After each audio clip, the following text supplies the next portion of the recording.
실기시험을 대비해 꼭 기억해야 하는 부분만을 모아놓았습니다. 직업상담사 2급 초단기 합격비법 2차 실기대비 이론과 문제집의 내용을 바탕으로 제작된 강의입니다. 고정 댓글에 질의응답을 위한 카페 링크와 교재 구매 링크를 넣어드렸습니다.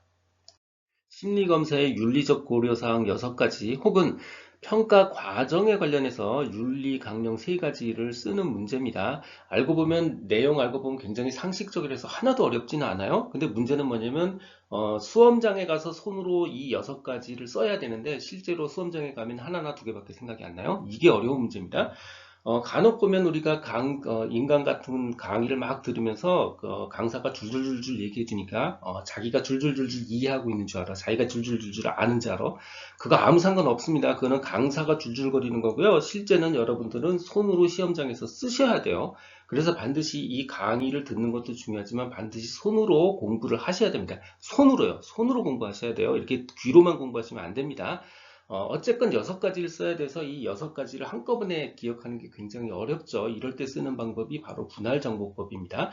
이 6가지를 그룹으로 나눠주는 거예요. 자, 첫 번째는 평가 과정 중에 그룹으로 하나 나누고요. 두 번째는 사용 전에 해야 되는 일, 마지막으로는 검사 자체의 타당성, 이렇게 3가지 그룹으로 나눴습니다. 이 그룹명은 답으로 쓰실 필요가 없습니다. 이렇게 나눠서 기억해야 기억이 쉽다고 제가 지금 제안하는 거예요. 자, 첫 번째 평가 과정 중에 윤리적 고려사항. 평가 과정 중에 윤리적 고려사항만 따로 묻는 문제가 있기 때문에 이건 반드시 기억하셔야 돼요. 자, 내용 알고 보면 상식적입니다. 첫 번째, 적절한 훈련을 받지 않은 사람이 심리검사를 시행하면 안 되죠. 자, 두 번째는 검사 결과를 관련해서 피험자의 사생활이 당연히 보호돼야 되고요. 마지막으로 검사 결과로 피험자가 차별받아서는 안 되죠. 나머지 내용도 보시면 타인이 이 결과를 사용하면 안 된다는 얘기예요. 다른 사람이 평가의 결과와 해석을 잘못 사용하지 않도록 해야 되고요. 비밀을 유지해야 된다는 얘기예요. 그죠? 그 다음에 평가 결과가 실에 뒤떨어질 수 있음을 인정하고 측정치가 잘못 사용되지 않도록 해야 됩니다. 요거 중에 한 3가지 이상은 꼭 기억을 해 주셔야 되고요.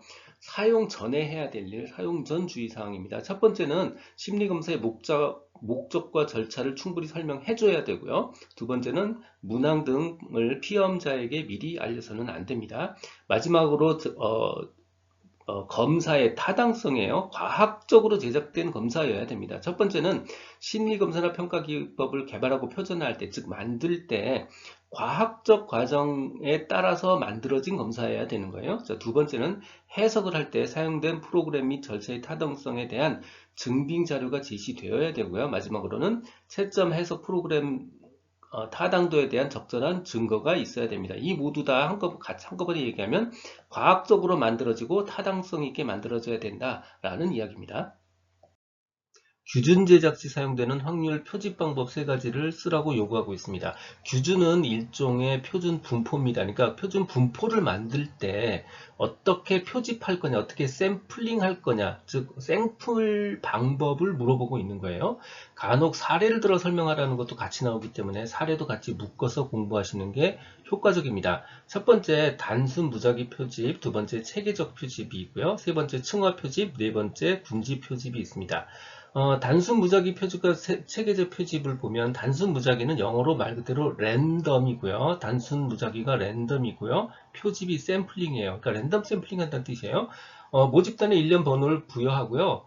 임의로 뽑는다는 뜻이에요. 제비 뽑기처럼 임의로 필요한 만큼 뽑는다, 필요한 만큼 표집한다. 이게 단순 무작위 표집이에요. 사용 예로는 제비 뽑기나 난수 추출 같은 경우가 있고요. 단순 무작위 표집과 상대되는 개념이 바로 체계적 표집입니다. 모집단에 어떤 일정한 순서대로 번호를 매겨놓은 다음에 예를 들어서 K번째 사람만 뽑아내는 거예요. 이게 바로 체계적 표집 방법이고요. 예를 들자면 생년월일 끝자리로 해서 샘플링 하는 겁니다. 7번 다 모여 이런 식이에요. 바로 생년월일 끝자리로 샘플링 하는 방법, 이것도 일종의 체계적 표집 방법이라고 볼 수 있습니다. 자, 그 다음 층화 표집과 군지 표집은 어떤 집단이 있는데 그 집단이 몇 개로 그룹핑할 수 있다는 뜻이에요. 이 그룹이 이질적인 하위 집단으로 구성되어 있으면 층화 표집이고요. 동질적인 하위 집단으로 구분되어 있으면 군지 표집이에요. 예를 들어서 어떤 한 3학년의 학생이 있는데 3학년의 반은 남자고 3학년의 반은 여자예요. 이질적이죠. 바로 모집단이 두 개의 이질적인 하위 집단으로 남자 여자라는 이질적인 하위 집단으로 구성되어 있는 경우에 각각의 경우에 랜덤 샘플링 하는 것, 각각의 경우에 단순 무작위 표집을 시행하는 방법, 이게 바로 층화 표집입니다. 사용 예는요, 남자 50%, 여자 50%로 나눈 다음에 랜덤 샘플링을 하는 거죠. 남자 50%, 여자 50%로 나눈 다음에 단순 무작위 표집을 하는 겁니다.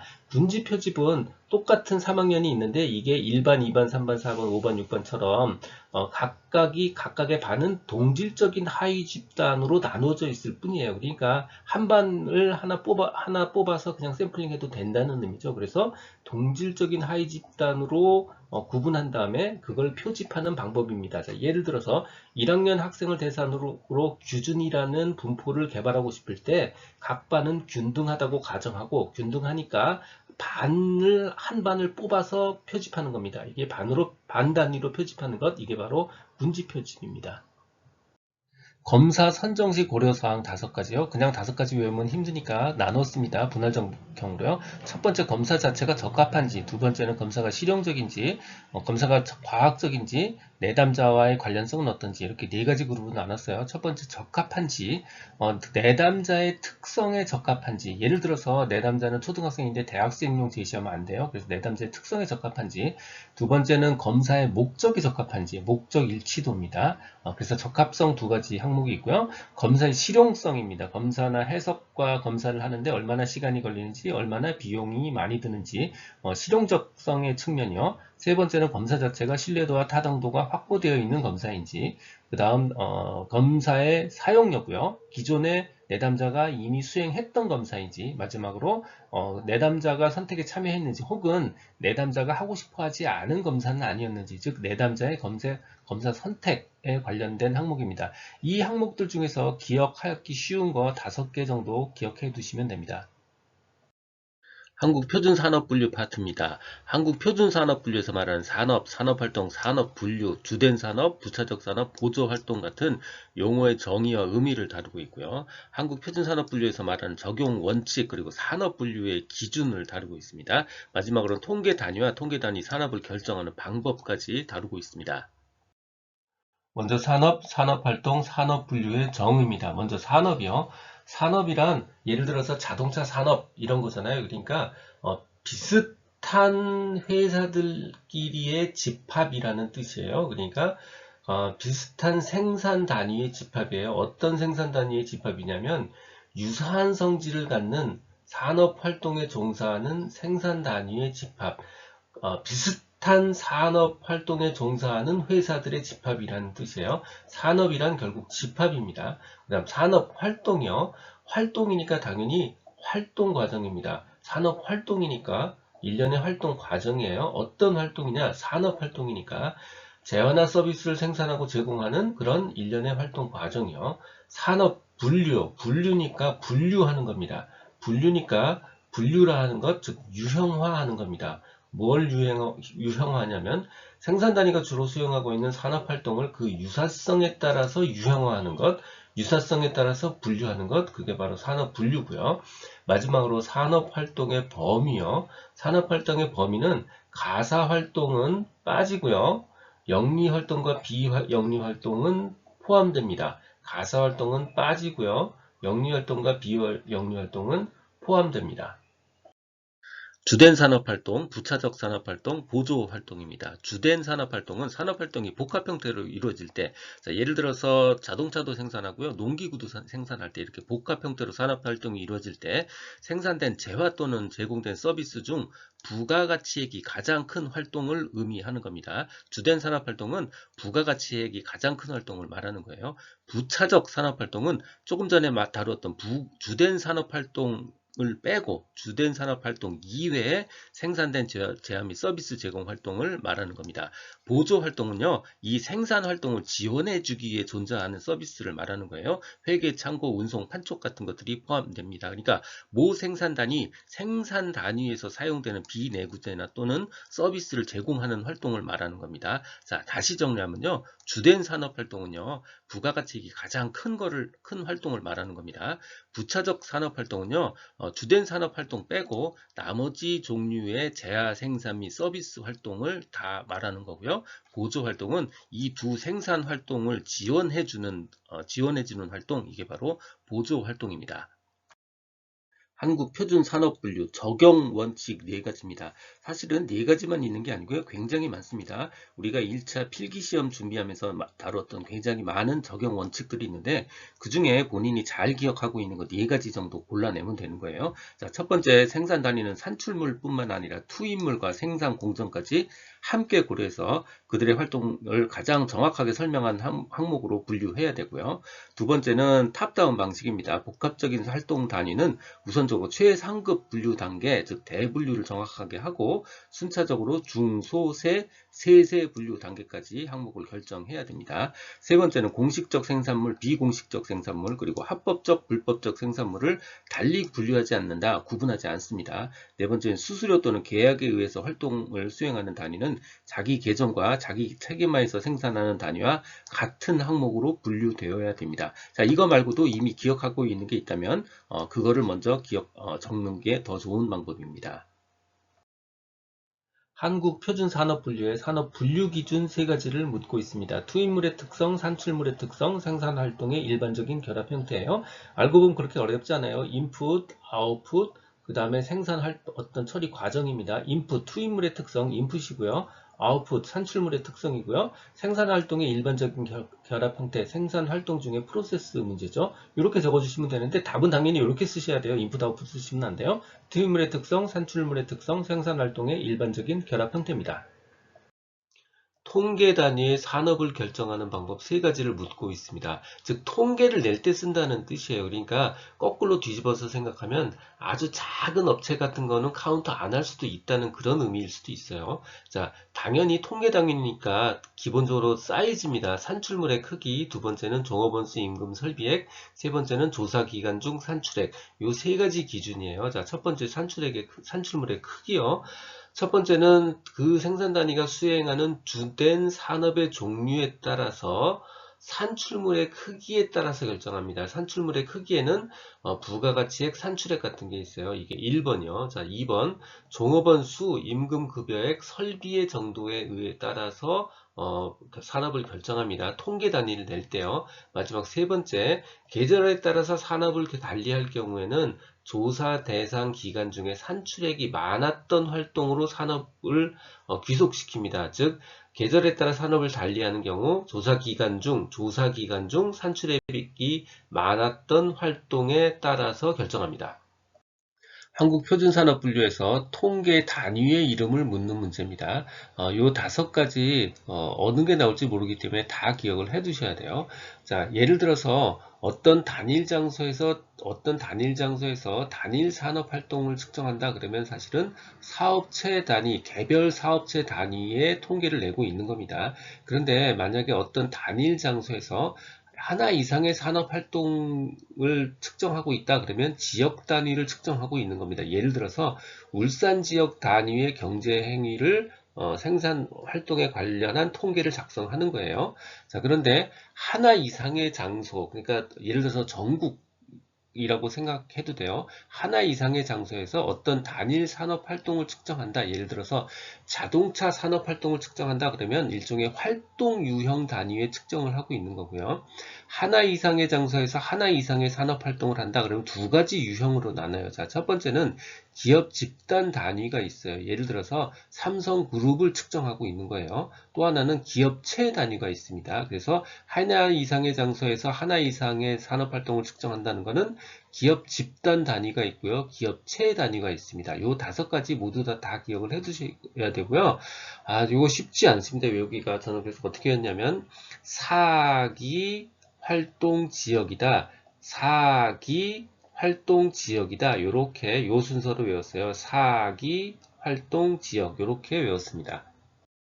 듣고 계신 강의는 직업상담사 2급 초단기 합격비법의 핵심 내용 파트입니다.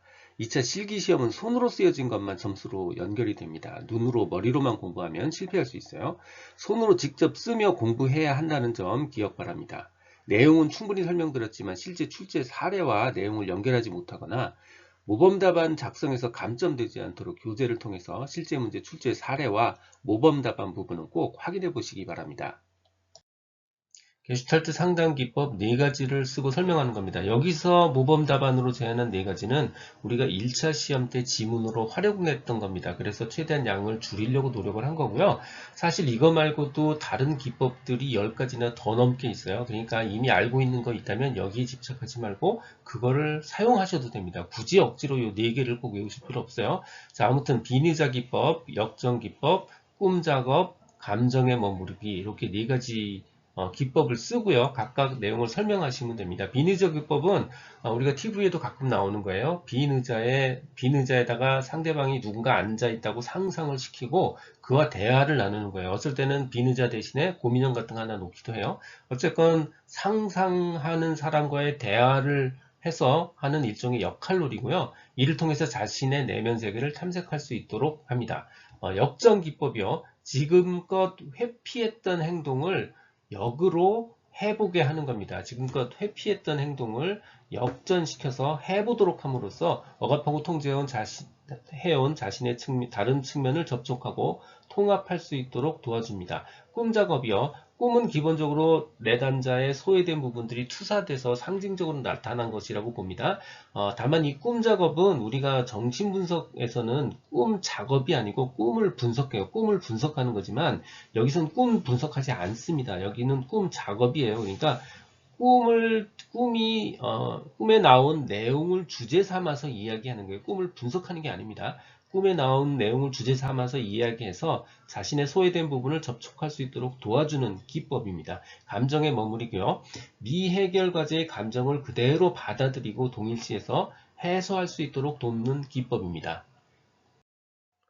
로프퀴스트의 직업 적응 이론 파트입니다. 먼저 직업 적응 방식, 성격 유형, 그리고 직업 적응과 관련한 검사 도구, 마지막으로는 직업 적응 이론의 6가지 직업 가치를 다루고 있습니다.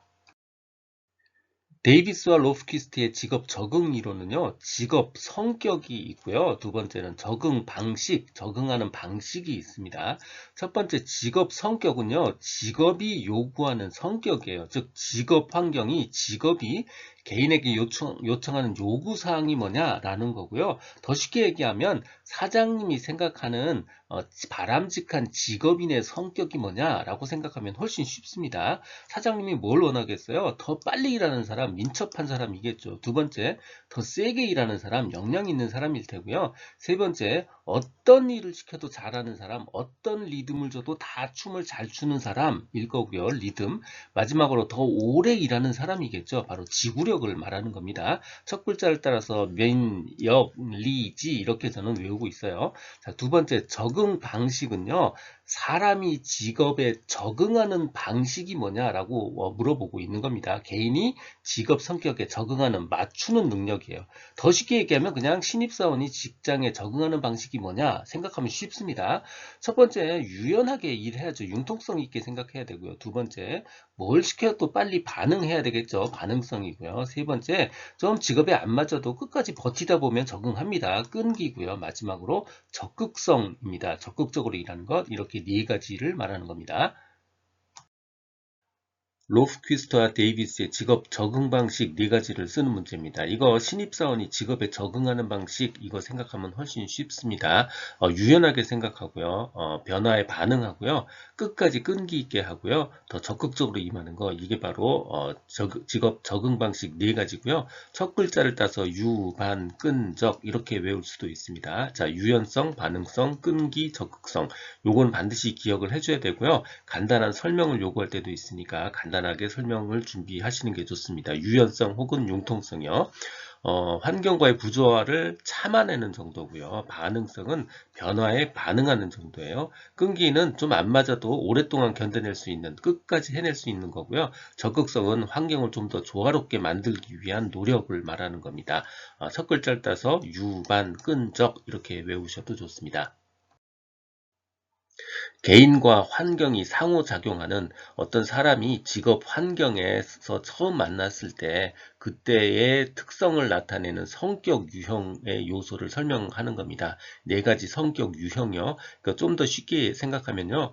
사장님이 원하는 훌륭한 직원의 성격은 어떤 성격인가 이렇게 생각하면 훨씬 쉽습니다. 자, 첫 글자를 따서요. 민, 영, 리, 지 이렇게 기억해도 됩니다. 민첩성, 역량, 리듬, 지구력이요. 사장님이 원하는 사람, 빨리 일하는 사람입니다. 첫 번째 민첩성이요. 반응 속도, 정확성보다는 속도를 중시한다는 거고요. 두 번째는 역량입니다. 세게 일하는 사람, 에너지 소비량, 활동 수준을 말하는 거고요. 세 번째는 리듬이요. 어떤 리듬을 줘도 어떤 종류의 춤도 다 잘 추는 사람, 뭐죠? 활동에 대한 다양성을 의미하는 거고요. 지구력, 활동 수준의 기간, 오랫동안 일하는 사람을 말하는 겁니다. 다시 민영리지, 민첩성, 역량, 리듬, 지구력 요 네 가지 단어는 반드시 기억을 해 두셔야 되는 단어입니다. 데이비스와 로프퀴스트의 직업 적응 이론에 기초해서 개발한 직업 적응과 관련된 검사 도구 세 가지요. 직업 적응과 관련된 검사 도구 세 가지요. 모두 미네소타에 관련이 있습니다. 그리고 끝자는 다 질문지로 끝나요. 그래서 영어로는 questionnaire입니다. 끝에가 다 Q예요. 자, 첫 번째 미네소타 중요성 질문지 MIQ고요. 두 번째 미네소타 만족 질문지 MSQ고요. 세 번째 직무기술 질문지입니다. JDQ입니다. 사실 영어까지는 기억하지 않으셔도 되긴 해요. 직업 적응 이론에서 다루는 6가지의 직업 가치를 쓰는 문제입니다. 그러니까 직업을 가지면 얻을 수 있는 것 6가지를 적으라는 거고요. 바로 성취, 이타심, 자율성, 안락함, 안정성, 지위 이렇게 6가지 기억하시면 됩니다. 한국표준직업분류에서 직능, 직능수준, 직능유형에 대한 설명을 요구하는 문제입니다. 직능, 직능수준, 직능유형이요. 직능이니까 기본적으로 능력이에요. 무슨 능력이냐면 업무와 과업을 수행하는 능력입니다. 주어진 직무에 업무와 과업을 수행하는 능력이요. 직능 수준이니까 기본적으로 직능, 직무 수행 능력의 수준입니다. 직무 수행 능력의 높낮이에요. 교육, 직업훈련, 경험, 선천적 능력 등에 의해서 결정되죠. 직능 유형이니까 결과적으로 어떤 지식의 유형입니다. 지식의 분야, 지식의 유형이에요. 어떤 지식의 유형이고 어떤 지식의 분야냐면 바로 직무 수행에 요구되는 지식의 분야, 직무 수행에 요구되는 지식의 유형이 바로 직능 유형입니다. 직능 수준과 학력과의 관계요. 우선 직능은 1, 2, 3, 4 직능으로 구성되어 있어요. 그래서 제1직능 수준, 2직능 수준, 3직능 수준, 4직능 수준이요. 학력은 초등, 중등, 고등, 학사예요. 근데 고등 대신에 중등 플러스 1, 3년으로 표시해야 돼요. 이것만 조심하면 돼요. 학력은 초등, 중등, 고등이 아니고 중등 플러스 1, 3년 학사요. 초등학교나 초등학교 수준, 중등학교 이상의 교육 수준, 중등 플러스 1, 3년 수준, 학사 이상의 교육 수준이요. 그거를 ISCD 레벨로 얘기하면 1 수준, 2, 3수준, 5수준, 6수준입니다. ISCD 1수준, 2, 3수준, 5수준, 6수준이요. 요구되는 직능은요. 초등생이니까 단순하고요. 반복적이고 육체적 수준을 요구하고요. 육체적 과업 수행을 요구하고요. 중등이니까 읽고 쓰고 계산하는 정도 수준입니다. 고등이니까 읽고 쓰고 계산을 넘어서 복잡한 과업 수행이고요. 학사 이상이니까 이해력, 창의력이 요구되는 수준입니다. 의사소통 레벨은 중등은요. 상당 수준의 의사소통이 필요하고요. 고등은 높은 수준, 학사 이상은 매우 높은 의사소통이 필요합니다. 상당 수준, 높은 수준, 매우 높은 수준이요. 그 순서대로 쭉 적어주시면 돼요. 예를 들어서 제1직능 수준, 초등학교나 기초적 교육 수준 ISCD 1 수준이 필요하다. 그리고 수행은 단순하고 반복적이며 육체적인 힘을 요하는 과업이다. 이런 식으로 쭉 적어주시면 됩니다. 직업분류 직능 수준에 관한 두 번째 출제 유형은요. 대분류 항목을 주고요. 요구되는 직능 수준을 적으라는 겁니다. 대분류 항목을 적기 때문에 그냥 숫자 몇 개만 기억하면 돼요. 첫 번째, 두 번째 칸이요. 관리자와 전문가 3직능, 4직능 수준입니다. 둘 다 3직능, 4직능 수준이요. 그 다음에 가운데 두 칸이요. 서비스, 군인 등등등이요. 전부 다 2직능 수준입니다. 근데 군인이 바뀌었어요. 예전에는 2직능 수준이었는데 지금은 뭐로 바뀌었냐면 2직능 수준 이상으로 바뀌었습니다. 이상이요. 예전엔 그냥 2직능이었어요. 근데 군인은 2직능 수준 이상으로 바뀐 겁니다. 나머지 단순 노무자 제1직능 수준입니다. 지금까지 라디캠지기 꾸벅이 박종규입니다. 지금 화면 좌측 상단의 재생 목록을 누르면 필요한 부분을 선택해서 들을 수 있습니다. 도움이 되셨다면 좋아요, 구독 부탁합니다. 감사합니다.